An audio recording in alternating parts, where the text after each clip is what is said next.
Hello, for today's video, I'm gonna make a delicious fish fillet with rice recipe. And here are the prepared ingredients. A fish fillet already sliced, some mixed nuts, some fish cut into cubes, a slice of 6 pieces onion, and a half piece of squeezed lemon. And I have here 2 cups of basmati rice, and of course some spices that I'm gonna mention on this video. Let's get started.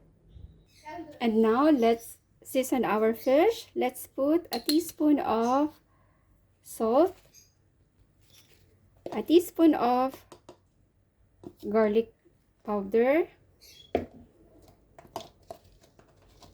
a teaspoon of onion powder, and a teaspoon of cumin powder, a half teaspoon of paprika powder. Let's add our squeezed lemon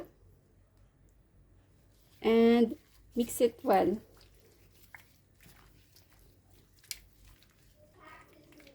Mix it very well.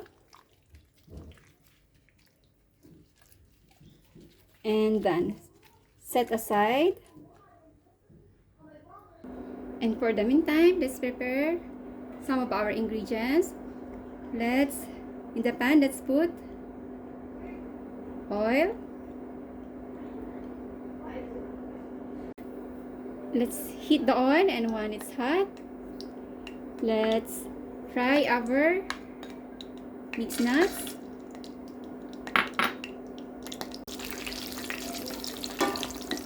Fry our mixed nuts until it turns to golden brown.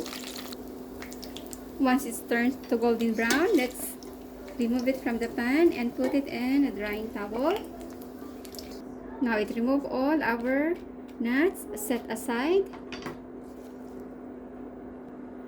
And with the same pot, let's fry our sliced onion and fry until it turns to brown. Our onion already turns to brown, so let's remove some and put it in a drying paper. Set aside. And here I leave some fried onion. With the same pot, let's add our cardamom seeds. Let's fry for a few seconds, and let's add our fish cut into cubes. Let's fry for about 1 minute. And after 1 minute, let's add our washed basmati rice. Mix.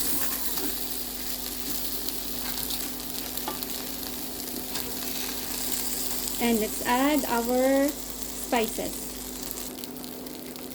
Add a teaspoon of salt,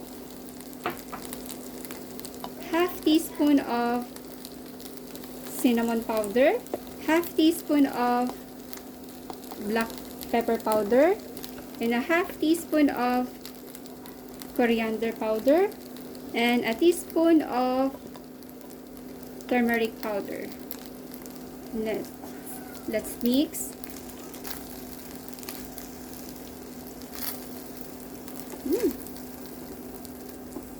Flavorful rice. And let's add 4 cups of hot water.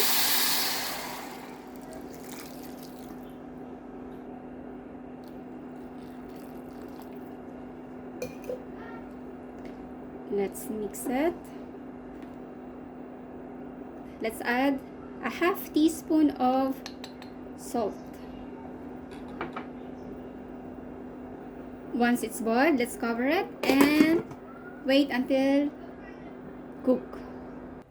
And now let's fry our fish. In our frying pan, let's heat the oil.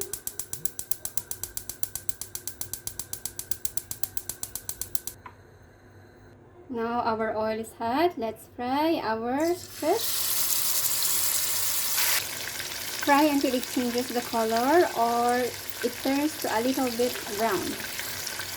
Now let's turn it on the other side.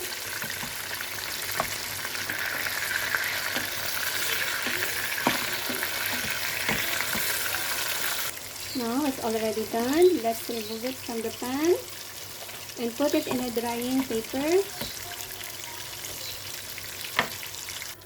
Now set aside.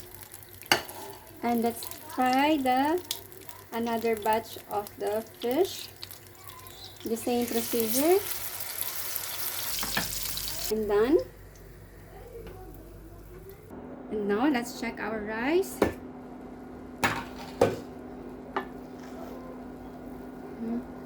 And done. Now let's transfer it into a serving plate. And let's put our fried fish. Let's add our fried onion before.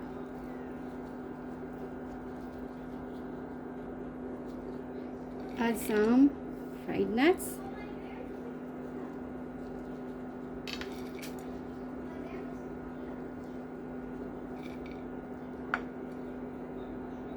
And our delicious fish fillet with rice recipe is ready to serve.